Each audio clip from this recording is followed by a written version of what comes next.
Now regarding it, and one thing I want to tell you कि this class is for what? This class is for GIC mains.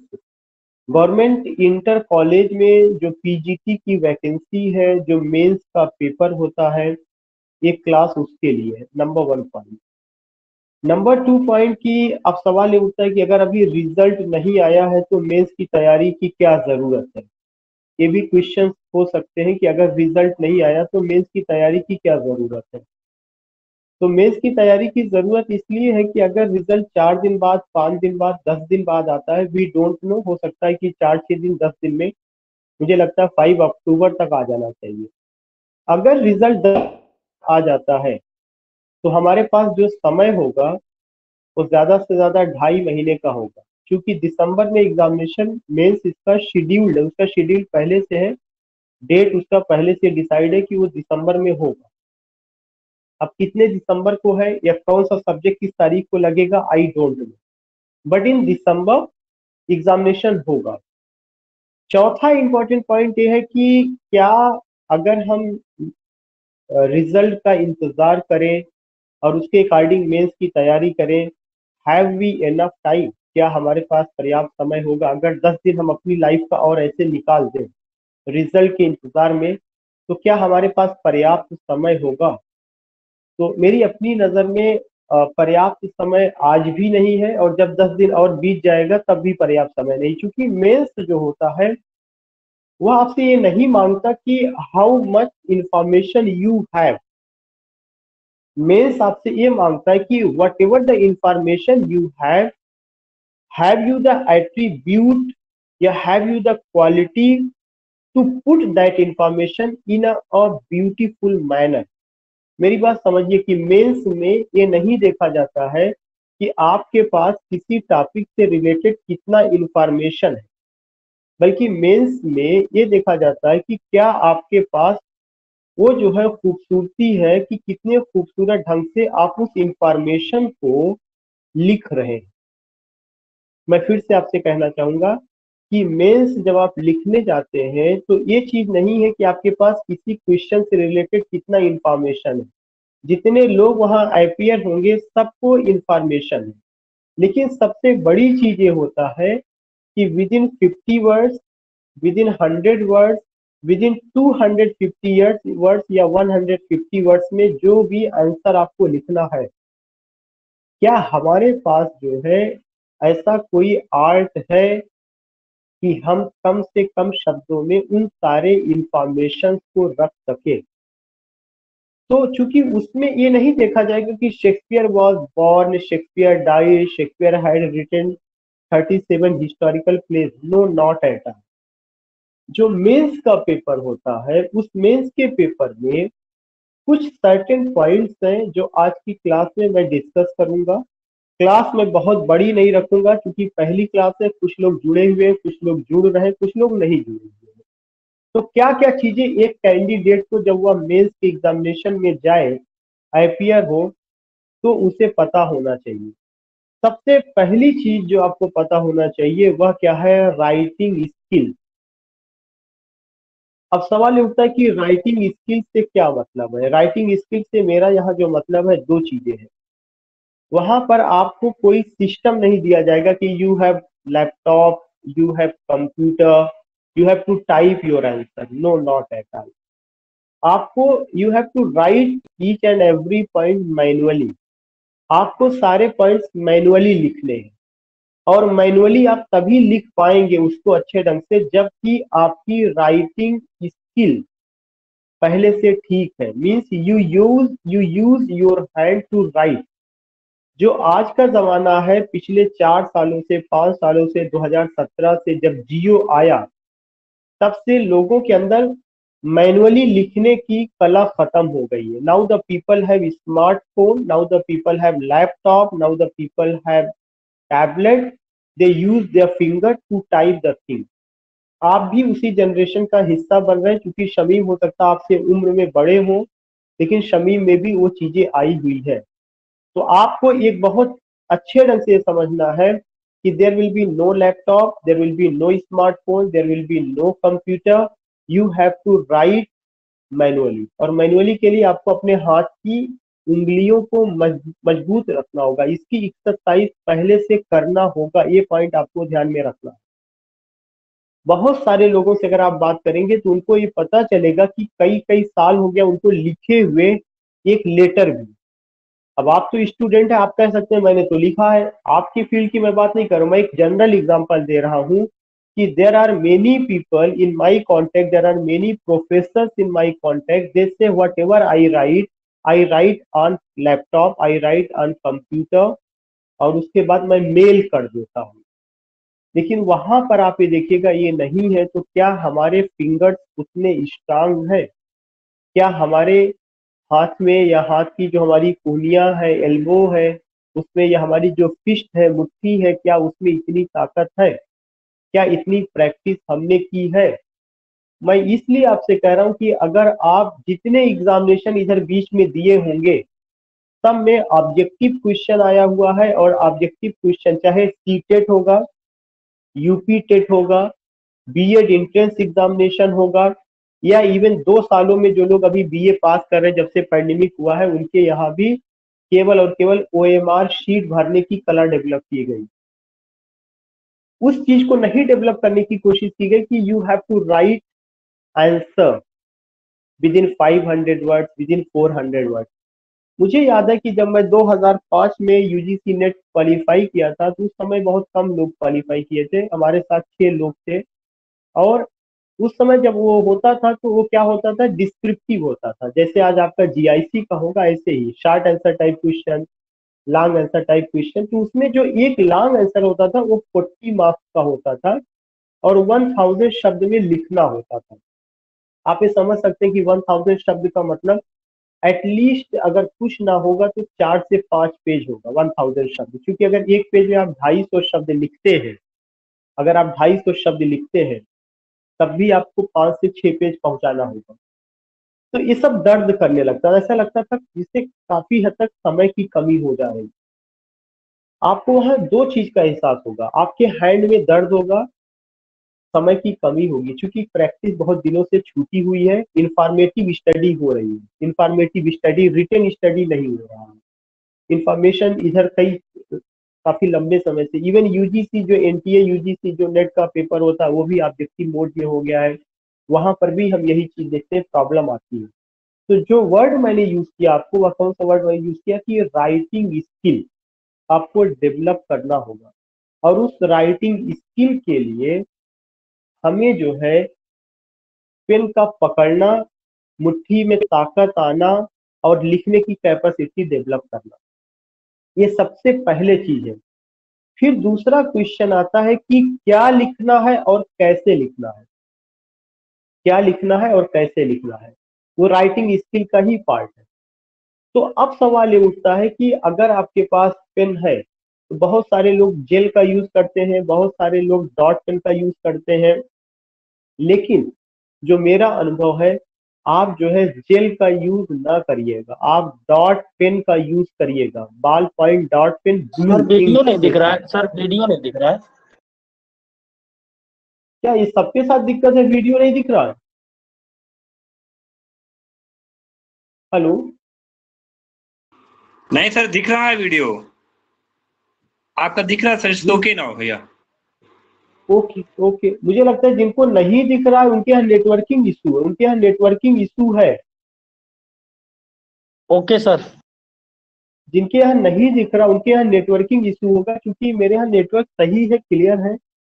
तो एक चीज मैं ये कह रहा था कि सबसे इंपॉर्टेंट चीज क्या है कि राइटिंग स्किल जब आप अपने में डेवलप करते हैं तो उस राइटिंग स्किल को डेवलप करने के लिए आपको जिस महत्वपूर्ण बिंदु पर ध्यान रखना है वह क्या है, प्रैक्टिस।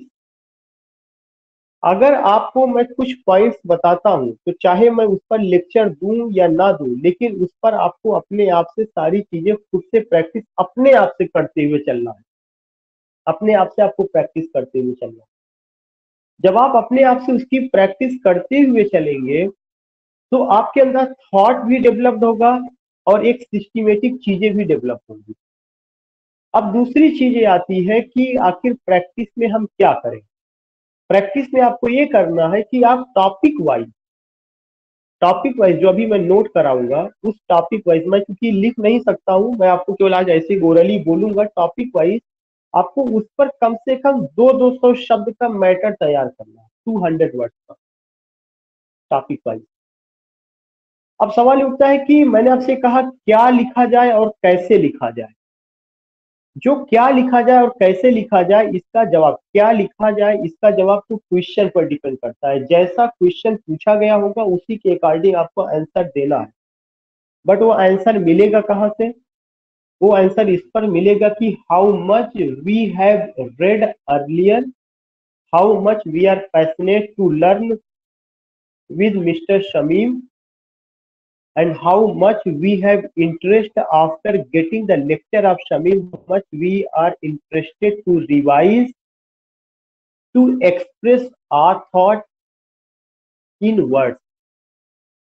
ये तीन बातें हैं कि पहले हमने क्या सीखा, शमीम के साथ मैं क्या सीख रहा हूँ। तीसरा चीज है कि जो कुछ भी मैंने शमीम के साथ सीखा, पहले सीखा, क्या हमने अपने अंदर आर्ट डेवलप किया है, इंटरेस्ट डेवलप किया है उसको शब्दों के रूप में सजोने की, या क्या हमारे अंदर ऐसी कोई कला डेवलप हुई है या नहीं, क्या हमारे अंदर ऐसा कुछ है या नहीं है। अगर हमारे अंदर ऐसी कला डेवलप नहीं है तो ट्राई टू अंडरस्टैंड कि ये चीज क्या करेगी, ये प्रॉब्लम क्रिएट करेगा।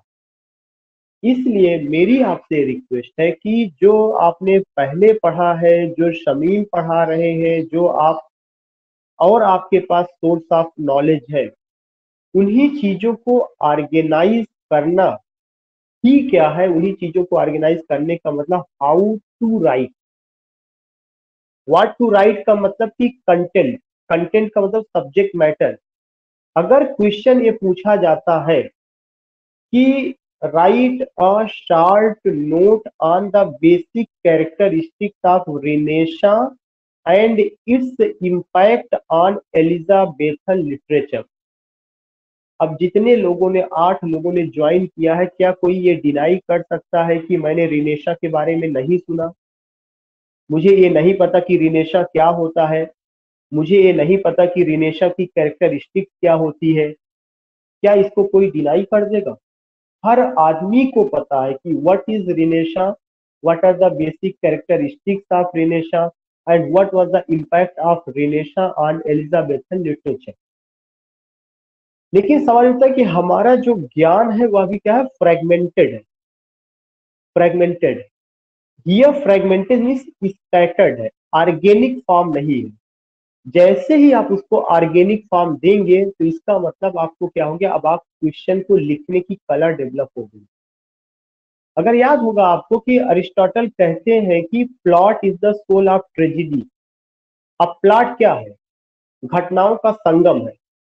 आपका आपका ज्ञान क्या है, आपका जो ज्ञान है वह इंफॉर्मेशन का संगम है। जो आपका ज्ञान है वह क्या है, आपकी बहुत सारी इंफॉर्मेशन का संगम है।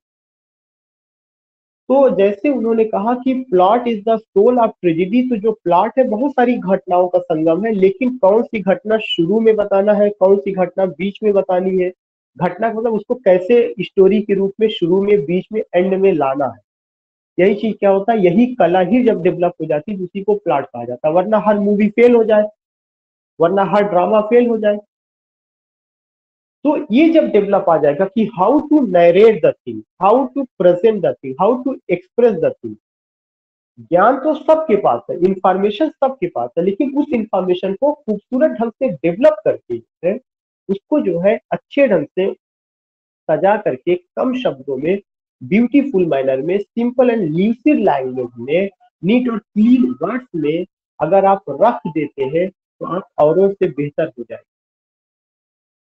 आई थिंक कि आवाज मेरी जा रही है और मेरी बात आपको समझ में आ रही है।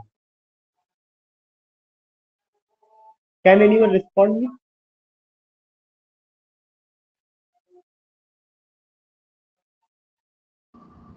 हाँ जी कैन सर। एनीवन? मेरी आवाज जा रही है, जो मैं बातें कह रहा हूँ सबको समझ में आ रहा है?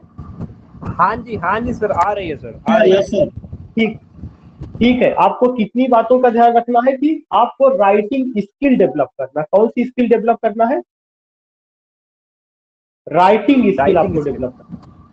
दूसरा चीज आपको क्या डेवलप करना है कि what to write and how to write. आप ये पॉइंट लिख लीजिएगा, what to write and how to write. ये एक बहुत इंपॉर्टेंट इंफॉर्मेशन होगी। You have to develop what to write and how to write. क्या लिखा जाए और कैसे लिखा जाए। तीसरी चीज मैंने आपको ये बताया कि what to write means content. What to write means content, subject matter.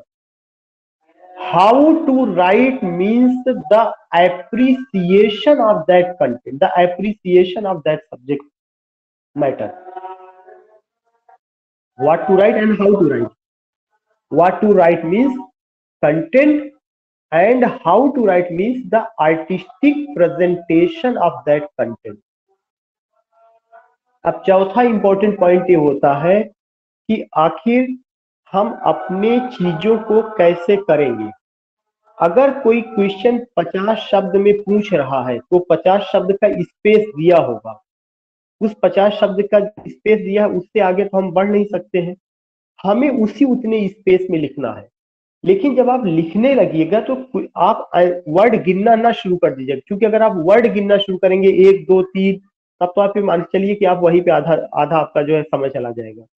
आपको हमेशा ये खुद ध्यान में रखना चाहिए कि अगर एक लाइन है, ये 4 साइज की कॉपी मिलती है, एक लाइन होता है, तो आप एक लाइन में कितने शब्द अमूमन लिख पाते हैं ये सबको पता होता है कि एक लाइन में मैं 7 शब्द लिखता हूँ, एक लाइन में मैं 8 शब्द लिखता हूँ, या एक लाइन में 10 शब्द। मुझे लगता है 10 शब्द से ज्यादा कोई लिख नहीं पाता, 7 से 8 शब्द तक ही मैक्सिमम 10 वर्ड्स रहता है। अगर 5 लाइन की बात कही जाती है तो 5 लाइन के होने का मतलब क्या है? 50 वर्ड्स। 5 लाइन का मतलब होने का क्या है कि 50 वर्ड। उस 5 लाइन में 6 लाइन में अगर होता है तो आप 6 लाइन में वो बात कहेंगे। जो भी 50 शब्द का होगा वह केवल आपसे एक इंफॉर्मेशन मांगना चाहता है। वह क्या मांगना चाहता है कि आप उस पार्टिकुलर चीज की डिफिनीशन बताइए विद एग्जाम्पल। मेरी बात को ध्यान से रखिए, सुनिएगा। अगर 50 शब्द में कोई क्वेश्चन पूछा जाता है तो उसमें केवल 2 चीजें ध्यान में रखनी है कि वह आपसे ये जानना चाहता है कि इसकी डिफिनीशन क्या है with example. For example, if I say give the definition of miracle play, तब आप क्या करेंगे? Give the definition of miracle play. तो you have to tell the phrase miracle play. मेरे शब्दों को, चूंकि मिरेकल और प्ले 2 शब्द मिल गए, जब 2 शब्द हो जाएगा तब क्या हो जाएगा? फ्रेज हो जाएगा, वह पूरा सेंटेंस नहीं है। द फ्रेज मिरेकल प्ले, और इसकी लिखने की स्टाइल जान लीजिए कि जो भी टर्म होता है या जो भी फ्रेज होगा उसको डबल इन्वर्टेड कामा में रखना है। इसका मतलब ये हो गया कि यह एक इंपॉर्टेंट टर्म है जिसको आप डिफाइन करने जा रहे हैं। It's the important term which you are going to define. The phrase miracle play refers to what? Refers to that a type of play based on the life of saints. Based on the life of saints. The phrase miracle play refers to a type of play based on the life of saints. It was the earliest form of English drama originated in Anglo-Norman period. Earliest form of English drama originated to Anglo-Norman period. फिर अब उसके बाद क्या होगा, आपको ये चीज ध्यान में रखना है कि except it morality play, mystery play also flourish. Morality play, mystery play also flourish. 50 words में आपने बात कर दी। आपने ये भी बता दिया, इसकी सबसे पहले आपने डिफिनीशन बताया कि based on the life of sense. आपको हमेशा कोई भी शब्द का डिफिनीशन पूछेगा, आपको एक बात करनी है, अगर वो वर्ड है, मतलब अगर टर्म है तो टर्म के रूप में the term it refers to. जैसे अगर मैं टर्म की बात करूं, अगर वो ये चीज पूछा जाता है कि व्हाट इज ट्रेजिडी, तो आपको लिखना है कि the term tragedy refers to a type of play which has what, which has dark side of life, it has unhappy ending. Broadly, the drama is divided into two parts, tragedy and comedy. अब फिर आप example दे सकते हैं, Shakespeare's 4 great tragedies, except Shakespeare, another form of tragedy was Greek tragedy, Restoration tragedy, modern tragedy, heroic tragedy. अब आपको वहां पे Shakespearean tragedy define नहीं करना, क्योंकि आपसे शेक्सपियरियन ट्रेजेडी नहीं पूछा, उसने आपसे केवल ट्रेजेडी की डिफिनीशन पूछा है। और ट्रेजेडी की डिफिनीशन पूछने के बाद आपको ये बताना है कि ट्रेजेडी तो ये होती है ड्रामा का एक टाइप है, लेकिन इसमें डार्क साइड ऑफ लाइफ होता है, अनहैप्पी एंडिंग होता है, हॉरिबल फियरफुल टेरिबल सिचुएशन होता है। अनदर टाइप ऑफ ट्रेजेडी या another form of tragedy Shakespearean tragedy, Greek tragedy, heroic tragedy, modern tragedy. इसका मतलब जब आप इतना लिख देंगे तो उसको ये पता चल जाएगा कि आपको ट्रेजेडी की ही डिफिनीशन नहीं पता, ट्रेजेडी के सारे टाइप्स के बारे में भी पता है। मैं बीच बीच में थोड़ा सा मैं ये जानना चाहूंगा कि क्या मेरी चीजें समझ में आ रही जो मैं बता रहा हूँ। हाँ यस सर, आ रहे हैं समझ में। और किसी हाँ, का यस। रिस्पांस?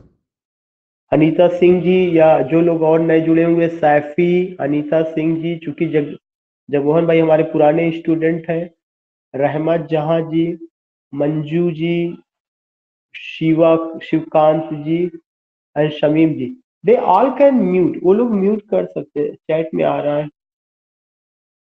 आरती सिंह जी का कि अनीता सिंह जी यस, रहमत जहां जी का यस सर, जगमोहन जी का यस सर, सियाराम जी गुड इवनिंग, ठीक हो। अब उसके बाद एक चीज ये आता है कि when you go with these point, जब आप इन सारे पॉइंट्स को कवर कर लेते हैं कि अगर 50 वर्ड्स में आएगा तो हमें क्या लिखना है, 50 वर्ड्स में हमें क्रिटिकल एनालिसिस नहीं करना किसी चीज का, 50 वर्ड्स में हमें केवल डिफिनीशन बताना है, उसके टाइप्स बताने हैं और एक दो एग्जाम्पल बताना है। ये पॉइंट, तीनों पॉइंट आप नोट कर लीजिएगा। If any question is asked within 50 words, you have only to define that word. You have only to tell its types और उसके बाद एग्जाम्पल। ये चीज आपको ध्यान में रखिए, जो अभी जैसा मैंने बताया है। अब अगर आपको ये कह देते हैं कि write a short note on romanticism, अगर उन्होंने कह दिया कि एक शॉर्ट नोट लिखिए रोमांटिसिज्म में, और अगर ये 50 वर्ड्स का रहा तब आप क्या करेंगे? वही सेम चीज, the term romanticism refers to practicing or believing in a particular ideology। जिस भी शब्द में इज्म लग जाता है उसका हिंदी में मतलब होता है वाद, जैसे मॉडर्निज्म आधुनिकवाद, रोमांटिसिज्म छायावाद। तो इज्म का मतलब होता है एक अलग आइडियोलॉजी चल रही है, तो रोमांटिसिज्म, इसीलिए मैंने लिखवाया कि the term romanticism refers to practicing or believing in a particular ideology which refers to the excessive use of beauty and imagination, which refers to the excessive use of beauty and imagination. Do you get this point? ये particular चीज as a movement, as a literary movement, it started with the publication of lyrical ballad, a jointly work of H.T. Coleridge and William Wordsworth in 1798। बस। तो romanticism का क्या मतलब हुआ? दो बातें हो गई, एक ऐसा मूवमेंट जहां पे इमेजिनेशन और ब्यूटी को बहुत महत्व दिया गया, वह क्या हो गया? वह आपका रोमांटिसिज्म। दूसरा पॉइंट आपको मैंने बताया कि लिटरेरी मूवमेंट के रूप में it originated in romantic era, या it came with the publication of lyrical ballad, a jointly work of S T Coleridge and William Wordsworth in 1798। अगर आपको लगता है कि ये क्वेश्चन लॉन्ग में है, जैसे कोई भी क्वेश्चन जो शॉर्ट में पूछा जा रहा है, कोई वही क्वेश्चन हो सकता है लॉन्ग में आ जाए। मिरेकल प्ले लॉन्ग नहीं है, आप ये समझिए जितना टर्म है टर्म लॉन्ग में नहीं आएगा। चाहे वह टर्म ड्रामा से रिलेटेड होगा, चाहे वह टर्म जो है पोइट्री से रिलेटेड होगा, चाहे वह टर्म जो है प्रोज से रिलेटेड होगा, टर्म जो होगा वह शॉर्ट में ही होगा, वह उससे नहीं। जैसे अगर वर्ड हम कोई भी टर्म का ले लेते हैं, जैसे एसे से संबंधित वर्ड हो गया, एसे क्या है, आर्टिकल क्या है, आपका मीन्स पीरियोडिकल एसे क्या है, फॉर्मल एसे क्या है, इनफॉर्मल एसे क्या है, एफोरिज्म क्या है, प्रैक्टिकल विजडम क्या है। ये चीज आपको ये समझना है कि ये सब चीजें जो टर्म है, और टर्म टर्म है, टर्म कहीं से भी बहुत वैसे नहीं आएगा, टर्म को छोटे में ही वो करना है। लेकिन अगर कोई मूवमेंट से रिलेटेड है, या क्वेश्चन जो है ऐसा पूछा जा रहा है जो पोएट की या ड्रामेटिस्ट की किसी कैरेक्टरिस्टिक्स को लेकर के बात हो रही है, तो वह डिटेल में आ सकता है, 150 शब्द में आ सकता है। उसमें वर्ड लिमिट दिया है, मुझे लगता है कि अगर आप रीचेक करेंगे you will find the word limit. तो आपको जो आर्ट डेवलप करना है, जो मैंने बात किया था क्या लिखा जाए, कैसे लिखा जाए, ये जो आर्ट डेवलप करना है, यह आर्ट दो तरह से डेवलप करना है। 50 वर्ड्स के लिए डेवलप करना है और 150 वर्ड्स के लिए डेवलप करना है। जब आप इतना डेवलप कर लेंगे तो जो बीच का भी अगर कोई शब्द ऐसा पूछा जाता है, उसमें आप आसानी से कर लेंगे। एक बार आप ये देख लीजिएगा कितने कितने शब्द का उसमें पूछा जा रहा है। I will also recheck it. अब सवाल ये उठता है कि अगर ये कला हमारे अंदर आएगी तो कैसे आएगी। फिर वही बात है कि प्रैक्टिस के साथ, लिखने की प्रैक्टिस के साथ, और साथ ही साथ आपको किस चीज का, साथ ही साथ आपको लेक्चर सुनने के लिए। लेकिन again I want to give a beautiful suggestion, don't get any lecture in Hindi medium if you want to develop a shaili or diction how to write in GIC mains examination। Hindi medium का कोई भी lecture ना सुनिएगा, नहीं तो समस्या बनी रह जाएगी। If you want to get any lecture, only try to hear the lecture of that person who is delivering in English। YouTube channel पे इस समय बाढ़ सी आ गई, फला आदमी लाइव है, वो लाइव है, वो बता रहे हैं that person is saying something, that person is saying something, and they all most of the people whom I saw, they only talk in Hindi and they say this is the information। वो आपको objective के लिए तो ठीक है कर सकते हैं, ऑब्जेक्टिव के लिए कर सकते हैं, जहां ऑब्जेक्टिव पैटर्न मैं मना नहीं कर रहा हूं। लेकिन अगर आपको अपने अंदर शैली को डेवलप करना है, if you want to develop a beautiful art how to write answer in beautiful manner, don't get any lecture in Hindi, don't get any lecture in Hindi. They are going to, you can say, just that's the sweet poison। in the very beginning it just fascinates you, it fascinates you, but remember that just as sweet poison, a person become habitual, and without that sweet poison, the person is not in position to live। In the same way, when you hear such a type of lecture, you come to know कि वो एकदम से आपके आपकी habit में आ जाएगा, and it seems that is the part and parcel of your life. Whenever you get any lecture in English on YouTube, you just skip, you don't like to go with that lecture, you only like to go such a type of lecture which is in Hindi।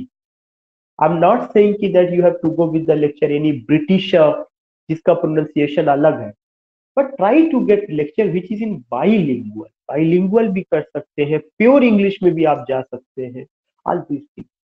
because when you go with these lecture, then some words will come, some vocab will come, something, some you can say कि an art will develop, how to write, and art will develop. उसकी जरूरत आज आपको इस समय है। वरना लोग क्या हुआ कि बस जो है बिल्कुल आ गए, एक उनके पास वो है। अब जैसे even I my self find कि मेरा जब यूट्यूब पे जाता है तो मैं बड़ा सरप्राइज हुआ कि जिस दिन मैंने ये कहा कि टीजीटी का कट ऑफ इतना जाएगा, उस वीडियो को 6,000 लोगों ने देखा। आज के समय 7,000 से ज्यादा हो चुका होगा the expected cut off. But when I delivered any lecture and post that lecture on YouTube channel, I find that only some lectures had been seen by 2K, 3K, yeah, some lectures only 100 people, 150 people, 200 people. I don't know what the problem. I don't know what the problem. Because you can say ki I don't use such a type of thing. I don't think that you are a layman. I have to take you can say marker. I have to take some other thing. Then I have to use the whiteboard. No, not at. I don't want to develop such a type of thing. If I take marker, yeah, I have to take marker. I have to take use whiteboard. But in that situation, when you are not means able to understand what I am just delivering, what I am just sharing with you, that time if there is any spelling, if there is any such a type of word, but you will come to know that time I share my screen, that time I share my whiteboard here also. And but I don't know ki why the people don't deliver. Some people are very fascinating, लेकिन ये मैं गलत भी हो सकता हूँ। मैंने देखा जितना चैनल जितना हिंदी में वो बात करेगा, जितना हिंदी में वो अपना अंग्रेजी का सामान, अंग्रेजी का प्रोडक्ट मार्केट में हिंदी में बेचेगा, उतना ही उसके फॉलोवर्स है। I don't know why, what is the reason? Because we all have done UG, we all have done PG, we all have done for saying ki that I have the certificate of Master of Arts. I'm not saying that we people, some other people I'm saying, and I don't say ki you don't have to watch that thing, but I say ki you have, if you want to develop art, how to write, because that's in descriptive manner, you have to go with this point, you have to go with this point which I'm sharing. मैं गलत हो सकता हूँ, लेकिन एक एक level पे आप जा करके जब देखेंगे तो आपको लगेगा कि नहीं मैं सही हूँ। इसलिए कि I have, when I was in University of Allahabad, I know it very well कि most of the professors, they didn't use even a single Hindi word in his classroom. Not a single word has been used. But the beauty of the lecture of those professors lies, they use simple sentence. They use simple language to deliver the lecture. So such a thing we have to develop. Again, I would like to tell you, writing skill, practice से, knowledge which you got earlier, knowledge which you are getting with Mr. Shami, knowledge which you have not to communicate, you have to write it. You have to write it. Already you have gone with the essays of Francis Bacon of studies. Writing makes a man exact or perfect, such a word he uses.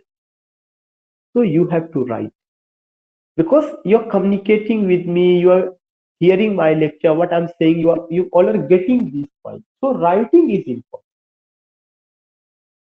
Second important point is to develop the writing skill, you need practice. You have to make your fingers strong, your fist strong, these things. What to write and how to write. These points you have to keep in mind. What to write and how to write. These points you have to keep in your mind. ये चीजें आपको अपने दिमाग में रखना है. When you go with these points ki what to write and how to write, then you will be able to understand. You will be able to understand what to write and how to write. अगर ये सब चीजें होगा. और यहाँ पे मैं आपको बता दूं कि अगर आपको एक चीज जरूर करना है कि एमएच एब्रम्स को आपको बिल्कुल इसके लिए रामबाण मान लेना है. उनकी लैंग्वेज थोड़ा कॉम्पैक्ट है, लेकिन मैं उसको सिंपल वे में बताऊंगा। M H Abrams and the particular book which I have written. अब आप कहेंगे सर आप अपनी वाली क्यों सजेस्ट कर रहे हैं? मैं अपनी वाली सजेस्ट कर रहा हूँ क्योंकि उसमें जितनी भी पॉइंट्स मैंने फैक्ट दिए हैं वो सब के सब क्या है, पॉइंट वाइज है, इंफॉर्मेशन है, सिंपल लैंग्वेज में है, और कैसे आपको वहां से 100 शब्द में 150 शब्द में किसी चीज को लिखना है, यू गेट दैट पॉइंट। तो for this class GIC mains I would like to recommend only 2 book, only 2 book. तीसरा पॉइंट क्या है, मेरा लेक्चर जो PDF फाइल मैं नोट्स आपको भेजूंगा वो चीज। और वो 2 किताबें कौन सी है मैं फिर बता रहा हूँ, M H एब्राम्स का a glossary of literary terms, और दूसरा डॉक्टर शमीम का an Imran guide to English literature. चौथा पॉइंट मैं आपसे कहना चाहता हूं कि अब अगर आपके अंदर डेवलपमेंट ऐसा हो चुका कि 50 वर्ड्स में क्या लिखना है, 150 वर्ड्स में क्या लिखना है, तो अब चौथा पॉइंट है कि हमें किस पर लिखना है। आप इसे थोड़ा जल्दी जल्दी नोट करते चलिएगा। किस पे लिखना है, आपको सबसे पहले जितने लिटरेरी स्कूल्स और मूवमेंट्स हैं उस पर लिखना है। 250 वर्ड्स में लिखना है। कितने वर्ड्स में? 250 वर्ड्स में। अगर वो 200 में पूछेंगे तो आपको 50 वर्ड्स बढ़ा करके करना है। अगर वो 50 वर्ड्स में पूछते हैं आपको 80 और 100 वर्ड्स का करना है, ना 100 वर्ड्स से 80 वर्ड्स का कर लेना, 70 वर्ड्स का कर लेना। अब क्या क्या करना है, वही बातें फिर से आएंगी। आपके यहाँ सिलेबस में 64 है, मैं नहीं कहता कि 64 नहीं आएंगे, लेकिन 64 से क्या आएगा? ये थोड़ी आएगा कि 64 की जीवनी लिखिए। It will not be asked. क्या क्या चीज पूछा जाएगा? ये चीज पूछा जा सकता है कि write a short note on Chaucerian stanza. तो Chaucerian stanza invented by Geoffrey Chaucer, father of English poetry in the 14th century. It has 7 lines. It has 7 lines. It is also known as a rhyme royal and its rhyme scheme. जो उसका rhyme scheme होगा वो चीज है। अब ये बहुत detail में नहीं लिखना है, 50 वर्ड्स का ही ये मामला होगा। फिर उसके बाद ये भी आएगा कि चौसर कॉन्ट्रीब्यूशन इन वेयर, चौसर का जो कॉन्ट्रीब्यूशन है हीरोइक कपलेट को लेकर। तो आपको ये चीज जरूर लिखना है कि in English literature to flourish heroic couplet, to use heroic couplet for the first time, the credit is given to Geoffrey Chaucer.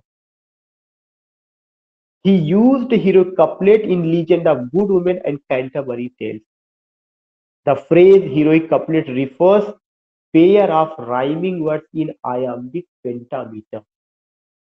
Later on, heroic couplet became an ideal meter in Restoration Age, Augustan Age, and Age of Sensibility. Heroic couplet was made popular by John Dryden and perfected by Alexander Pope. ये बातें करना पड़ेगा। कुछ examples, rape of the lock, John Dryden का एब्सोलम and एचिटॉफर। बात अब आप सोचिए कि बात 64 से शुरू हुई है, लेकिन हीरोइक कपलेट को आपने अंजाम तक कहां पहुंचाया, वहां तक ले जाकर के आप पहुंचा रहे हैं। तो ऐसा नहीं कि केवल एक ही शब्द में लिख दिया जाए फिर सोचा जाए यार अब मैटर कहां से आएगा, अब आगे क्या लिखे 64 का, अब आगे क्या है, वहां ताकना नहीं है। अगर आप केवल मेरे लेक्चर को ही ध्यान से सुनते रहेंगे तब भी आपके पास इतना, मैं ये मानता हूं कि आपके पास ज्ञान की कमी नहीं है, आपके पास ज्ञान है, उसको सिस्टमेटिक ढंग से सजाने की कला डेवलप हो जाए, और वही चीज मैं आपको करूंगा। वरना शमीम की कोई जरूरत नहीं। तमाम किताबें, अभी मेरी बात अनीता मैडम से हो रही थी, या मुझे लगता वही मैडम ही थी, तमाम किताबें पढ़ी है। कोई भी किताब आप लेकर के पढ़ सकते हैं, लेकिन कोई किताब 600 पेज की, 800 पेज की, उस 600 पेज की किताब को कैसे जो चंद शब्दों में वो किया जाए, ये आर्ट तो वही दे पाएगा ना जो कि वहां से जा चुका है, जो कि वहां से निकल चुका है। मैंने तो अपने हर लेक्चर में कहा कि ईश्वर की अनुकंपा मेरे ऊपर थी कि मैंने 7 गवर्नमेंट नौकरियां छोड़ी है। GIC तो मैंने ज्वाइन ही नहीं किया, मुझे तो GIC का मिला था, लेकिन मुझे कहाँ भेज दिया गया था, मैंने बताया था कि आपका दुद्धि भेज दिया गया था, अनपरा साइड में। मैंने ज्वाइन ही नहीं किया, चले नहीं ज्वाइन की GIC। अब ये जरूर है उस समय मेंस नहीं था, मैं नहीं अपने आप में डींग मारूंगा कि मैंने मेंस लिखा था, नहीं मेंस नहीं था, no not at all. Prelim था और इंटरव्यू था, प्रीलिम और इंटर। तो आपको पढ़ना क्या क्या है? आपको पढ़ना है जोफ्रे चासर को शुरू करना है, आपको मोटी मोटी बातें, आपको रिनेशा पढ़ना है, उसका इम्पैक्ट एलिजाबेथन लिटरेचर पर, जिसमें जो है शेक्सपियर, फ्रांसिस बेकन जो आप पहले पढ़ चुके हैं, सर फिलिप सिडनी। आपको पढ़ना है सॉनेट, आपको पढ़ना है लिरिक, मतलब फॉर्म्स ऑफ पोइट्री, चाहे सब्जेक्टिव फॉर्म ऑफ पोइट्री हो चाहे ऑब्जेक्टिव फॉर्म ऑफ पोइट्री हो। सॉनेट पढ़ना है, लिरिक पढ़ना है, ओड पढ़ना है, बैलेट पढ़ना है, और इसके अलावा एपिक पढ़ना है, मॉक एपिक पढ़ना है, ड्रामेटिक मोनोलॉग पढ़ना। आपको ये सारी चीजें पढ़नी, you all have to go with this point. उसके बाद आपको और क्या करना है? क्लास चल रही है। So what you have to develop, आपको क्या चीज डेवलप करना? You have to develop this particular beauty। ये ब्यूटी जब डेवलप हो जाएगी तब चीजें, फिर उसके बाद आपको ये ध्यान में रखना है कि रिनेशा के बाद क्या था? रिफॉर्मेशन। 200-250 शब्द रिफॉर्मेशन का। ऐसे ही आपको पूरा का पूरा पोस्ट मॉडर्न एज तक, मॉडर्निज्म क्या है, विक्टोरियन एज की बेसिक कैरेक्टरिस्टिक्स, रोमांटिक एज की बेसिक कैरेक्टरिस्टिक्स, रेस्टोरेशन एज की बेसिक कैरेक्टरिस्टिक्स, ऑगस्टन एज की basic characteristics, age of sensibility की बेसिक कैरेक्टरिस्टिक्स, रोमांटिसिज्म की बेसिक कैरेक्टरिस्टिक्स। एक एग्जांपल मैं केवल दे रहा हूँ, क्योंकि ये टॉपिक तो सब आपको पता, क्या मैं नया बता रहा हूँ जो आपको नहीं पता? सबसे पहला चीज यही आपको चलना, यही आपका सेक्शन है। उसके बाद कुछ इंपॉर्टेंट पॉइंट उसमें गहराई से जाना है। Metaphysical poetry, pre romantic poets, Oxford movement, Tractarian movement जिसको कहा जाता है, 1990s, pre Raphaelite movement, left wing poet, poetry between two world war, Georgian poetry, Georgian poetry के अलावा एडवर्डियन पोइट्री, जॉर्जियन और एडवर्डियन के अलावा ट्राई टू अंडरस्टैंड की उसके अलावा बहुत सारा टाइप्स ऑफ द नॉवेल है। इस टाइप्स ऑफ द नॉवेल को जो भी आपको बताया जाता है, रीजनल नॉवेल, रीजनल नॉवेल के अलावा यू फाइंड गॉथिक नॉवेल, जितने भी टाइप्स ऑफ नॉवेल है उसका नाम लेने की जरूरत नहीं, बस एक आपको इंडिकेशन की क्या क्या पढ़ना है। तो सबसे पहले स्कूल्स एंड मूवमेंट। अब अगर आप ड्रामा की बात करते हैं तो ड्रामा में आपको ये पता है कि शेक्सपियरियन ट्रेजेडी, ग्रीक ट्रेजेडी, तमाम बातें, लेकिन उसके अलावा भी मॉडर्न एज में किचन सिंह ड्रामा आया, एंग्री यंग मैन आया, ब्लूम्सबरी ग्रुप आया था जो उसका था। उसके अलावा you find some other words, theatre of absurd, anti romantic comedy, सब बीए में आप पढ़ चुके हैं, एमए में पढ़ चुके हैं, खासकर बीए में जब फॉर्म्स एंड मूवमेंट की बात होती है। यू हैड गॉट, वो चीज आपको डेवलप करना है। अब उसके बाद जब ये चीज आ जाएगा तो फिर आपको आथर से ओरिएंटेड। अब आथर से ओरिएंटेड क्या? अगर आप शेक्सपियर को लेते हैं तो शेक्सपियरियन ट्रेजेडी, शेक्सपियरियन कॉमेडी, चूंकि ये मैं नहीं कह सकता कि शेक्सपियर का टेक्स्ट पर आपको तैयार करना है। अब शेक्सपियर के इतने सारे टेक्स्ट है, किस टेक्स्ट से क्या पूछ लिया जाएगा, मैं क्वेश्चन कैसे तैयार करा सकता हूँ? अगर मैकबेथ से कोई क्वेश्चन पूछता है कि मैकबेथ के, तो मैकबेथ का क्या पूछेगा? मैकबेथ में लेडी मैकबेथ का कैरेक्टर पूछ सकता है, मैकबेथ का कैरेक्टर, ऐसे तो बहुत सारे टेक्स्ट है, बहुत सारे कैरेक्टर है, उस पर हम क्या बात करेंगे? लेकिन generally Shakespearean tragedy, Shakespearean comedy, Shakespeare as a sonneteer, ये 3 क्वेश्चन बनता है। 3 क्वेश्चन हर आदमी को पता होना चाहिए। अगर किसी टेक्स्ट से रिलेटेड पूछ लेता है तो उसकी समरी आपको पता होना चाहिए, वो चीज आप वहां एलाबोरेट कर सकते हैं। सॉनेट क्या है, उस सॉनेट के कॉन्ट्रीब्यूशन में पेट्रार्च का क्या योगदान रहा, सर थॉमस यार्ड का क्या योगदान रहा, हेनरी होवर्ड अल्लाफसरे का क्या योगदान रहा, सर फिलिप सिडनी का क्या योगदान रहा। सर फिलिप सिडनी के अलावा जो आगे चल करके जितने लोग भी, उन सबको लेकर के मैंने बहुत खूबसूरत लेक्चर इस पर दिया था। वो सब पूरा सिस्टमेटिक ढंग से वो इंफॉर्मेशन आपके पास होनी चाहिए। उसके बाद आपको क्या करना है? Shakespearean tragedy, comedy, Shakespeare as a sonneteer. फिर एक जरूर आपको एक लेसन में कि Francis Bacon as an essayist, John Milton as an epic poet. फिर आपको सीधे रेस्टोरेशन एज में आना है। रेस्टोरेशन एज में John Dryden as a critic, John Dryden as a, you can say कि उनका कंट्रीब्यूशन हीरोइक ट्रेजेडी में, या हीरोइक ट्रेजेडी क्या है, कॉमेडी ऑफ मैनर या रेस्टोरेशन कॉमेडी क्या है, सेंटिमेंटल कॉमेडी क्या है, एंटी सेंटिमेंटल कॉमेडी क्या है, पीरियोडिकल एसे क्या है। मेरे ख्याल से ये मेरी बातें समझ, पीरियोडिकल एसे क्या है। आपको ये डेवलप करना है पीरियोडिकल एसे के अलावा कि what I want to say, periodical essay के अलावा you have to develop the art for wheels of the novel, जो अभी मैंने पढ़ाया था, for wheels of the novel. ये सब मतलब अलग से domestic novel, Gothic novel, picaresque novel, regional novel, psychological novel, stream of consciousness technique, इस तरह से पूरी की पूरी एक सीरीज आपको ले चल करके डेवलप करनी।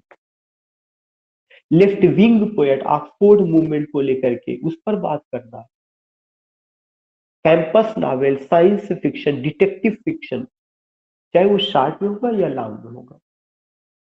आपको एलिमेंट्स ऑफ द नॉवेल पे बात करनी है, ओरिजिन ऑफ द नॉवेल पे बात करना है, ओरिजिन ऑफ ड्रामा पे बात करना है, ये सब चीजें, एलिमेंट्स ऑफ शॉर्ट स्टोरी की बात करनी है, ऐसे क्या होता है, उसकी क्या कैरेक्टरिस्टिक्स होती है, टाइप्स ऑफ ऐसे, पीरियोडिकल ऐसे तमाम। चार्ल्स लैम्ब पर क्वेश्चन आपको तैयार करना पड़ेगा, जो इंपॉर्टेंट ऐसे कुछ आथर्स हैं उनको लेकर। तो ये आर्ट आपको डेवलप करना है, इसी ढंग से हमें तैयारी करनी है। अब आप एक चीज जरूर कहेंगे कि सर आपने एक सेक्शन छोड़ा है, वो है क्रिटिक।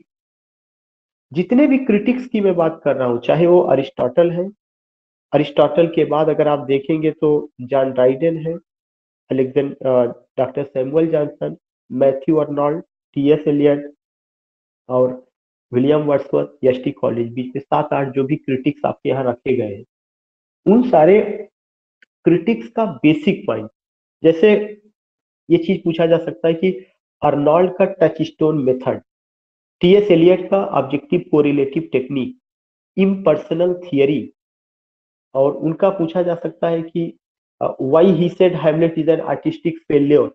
कुछ इस तरह की चीजें डेवलप हो सकती है। आपको ये आर्ट डेवलप करना, आपको इन पॉइंट्स के साथ जाना। तो मुझे इतनी चीजें बतानी थी, मुझे इतना आपसे इंटरेक्ट होना था। आई होप कि आपको जो मैं बताना चाहता हूँ वो चीजें समझ में आई है। अगर अब आपके पास कोई क्वेरी हो तो one by one you can ask. जो लोग अपने आप को म्यूट नहीं कर पा रहे, ऑलरेडी आई टोल्ड यू, जहां आपका नाम लिखा है वहां पे माइक का सिंबल बना है, आप उसे टच करेंगे तो आप अनम्यूट हो जाएंगे। अनम्यूट जो हाँ लोग सर, नहीं कर पा रहे। डेली क्लास का टाइमिंग सर क्या रहेगा? 6:30 बजे। ठीक ठीक। और सर जो प्रैक्टिस करें वो ब्लैंक कॉपी पे कीजिए या लाइंस वाली कॉपी पे करें? ब्लैंक कॉपी पे मेरे ख्याल से करिए, कारण है कि लाइन पे तो आपकी हैबिट बनी है, अगर वहां ब्लैंक मिल जाएगा तब हम क्या करेंगे। लाइन पे तो हमारी हैबिट बहुत पहले से बनी है। ठीक है, ओके क्योंकि सर। मैं नहीं जा बता सकता हूँ वहां पे शीट हमें कैसे मिलेगी। वैसे यूजीसी नेट में तो लाइन होता था, उसमें बाकायदा जो है लाइन खींची रहती थी यूजीसी नेट जब में होता था, लेकिन आई डोंट नो कि वहां का क्या कंडीशन होगा। तो यूजीसी नेट में भी लाइन शायद नहीं रहता था, मुझे लगता है कि मैं मिस कर रहा हूँ। ब्लैंक ही होती थी, ब्लैंक ही होता था, स्पेस उसमें यस, दिया ओके रहता सर। था। Any other query? मैं एक एक लोगों का नाम लेकर के, इवन मैं उनका, अगर कुछ आपको समझना है तो आप मुझे चैट मैसेज डाल सकते हैं चैट बॉक्स में भी। लास्ट में किसी का thank you sir, Rahmat Jahan, I prefer to listen in English, they prefer to hear in Hindi, Shivkant Pal sir समझ में आ रहा, मंजू जी रिकॉर्ड नहीं होता है मोबाइल में, आप पर ही रिकॉर्ड रहता है। रहमत जहां जी, आप मोबाइल में इस लेक्चर को रिकॉर्ड नहीं कर सकती, वो ऐप की क्वालिटी है कि ऐप ने स्टूडेंट का ऑप्शन नहीं दिया है, और अगर दिया भी होगा तो मेरी तरफ से बंद होगा, मैंने उसे ऑप्शन आपको नहीं दिया है। और अगर किसी का कोई क्वेरी हो तो यू कैन आस्क, या कोई चीज अगर आपको ना समझ में आई हो, मैं एक वन बाय वन कह रहा हूँ। सैफी जी, आप जो है अगर कुछ कहना चाहते हो, कुछ मैसेज अगर आपको कहना है तो चैट में लिखा, चैट में आप मैसेज भी डाल सकते हैं, और जहां आपका नाम लिखा वहां माइक बना, बस आप उसी को आपको टच करना है। अनीता सिंह जी को भी, जगमोहन जी को भी। और एक चीज मैं आपको बता दूं, आप ये मान के चलिएगा, अपने दिमाग में रख करके चलिएगा कि it's not a professional class. आपके सिलेक्शन के साथ मेरी अपना, आप कह सकते हैं कि मेरा अस्तित्व जुड़ा हुआ है। अस्तित्व इन द सेंस ऐसा नहीं कि इट्स अ थिंग कि जो कि उसको इंस्टीट्यूट को फ्ला, अस्तित्व इन द सेंस कि मैं किसी भी चीज को जब मैं बहुत पैशनेटली लेता हूँ तो उसमें ये चीज रहता है कि उस लगन के साथ, उस शिद्दत के साथ मैं जुड़ता हूँ कि मैं इसको एक ऊंचाई दे सकूं, एक मतलब एक फाइनल टच। लेकिन सबसे बड़ी चीज की जब तक अल्लाह पाक का जो है या ईश्वर का जब तक उसका रहमो करम नहीं होगा, या हम लोग एक दूसरे के लिए दुआ नहीं करेंगे, और अपने हार्ड लेबर पर जब तक हार्ड लेबर नहीं करेंगे और एक दूसरे से के लिए दुआ नहीं करेंगे और ईश्वर से मांगे नहीं, अल्लाह पाक से जब तक मांगेंगे नहीं, तब तक हमें ये नहीं कहना चाहिए कि शमीम के पढ़ाने से कोई चीज हो जाएगी या दुनिया में किसी और आदमी से हो जाएगी। हम तो बहुत एक छोटे से अदना से इंसान है जो केवल, जो कि ईश्वर ने मुझे जिस लायक बनाया, मैं आपकी खिदमत में हूँ। बाकी ऐसा नहीं कि हम कुछ कर रहे हैं, वो सब कुछ मुझे, I have absolute believe in almighty God, this is why I am saying. तो we all have to believe, ये इसलिए मुझे आपसे बात कहनी थी कि आप इसको समझने की कोशिश करिए कि we all have to go means almighty God. अभी पीजीटी का रिजल्ट आया, मैंने बहुत सारे बच्चों से का देखा, जबकि हमारे बच्चे टीजीटी में बहुत ज्यादा लगे हुए थे। मुझे उम्मीद है कि टीजीटी में ईश्वर करेगा बहुत उनको सफलता मिलेगी, लेकिन उसमें भी करीब 10 से 11 बच्चे हमारे इंटरव्यू के लिए जा रहे हैं।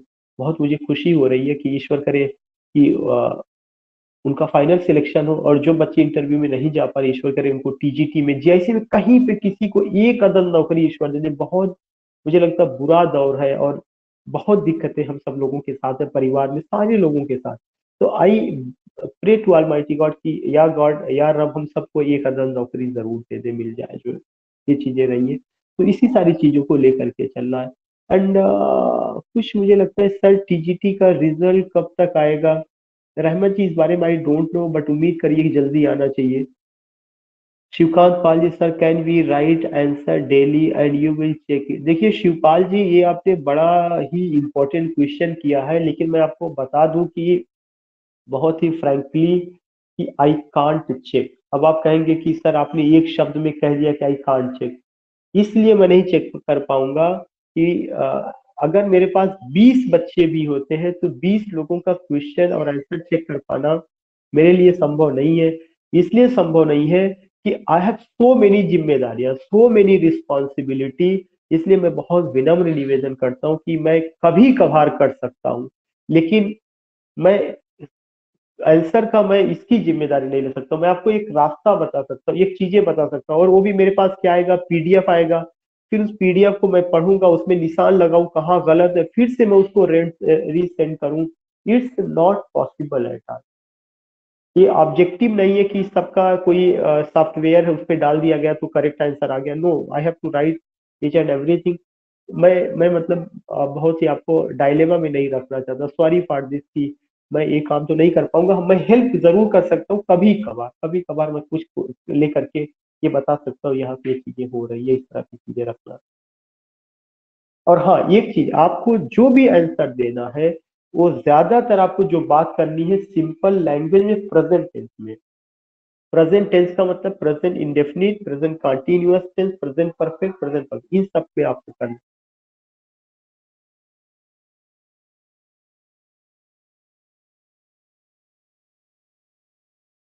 तो आई थिंक कि सैफी का है सर, प्री और मेंस, सर प्री और मेंस का सिलेबस सेम है, या प्री और मेंस का चूंकि अलग से आयोग ने कोई सिलेबस जारी नहीं किया है। ठीक है, just ending this class, meet you tomorrow. और हो सकता है एक चीज और मैं बता दूं, हो सकता है कि कल मैं अगर मैं रास्ते में रहूंगा या इस तरह की चीजें होंगी तो हो सकता है कि मैं आपकी क्लास कल थोड़ा सा और पहले ले लूं, 5 बजे के आसपास, अगर कल मैं जर्नी पे रहूंगा तो। जो है उम्मीद यही है कि अभी आपको मैंने कल का 6:30 बजे बताया है, लेकिन मैं आपको मैसेज जरूर डालूंगा, क्योंकि मुझे हर समय किसी ना कहीं भागते रहना पड़ता है बस। ठीक हो, regarding class you can give your feedback, group में आप डाल दीजिएगा आपको जो है कैसा, या कोई अगर आपका सजेशन होगा जो नहीं, वो लोग जरूर डालें।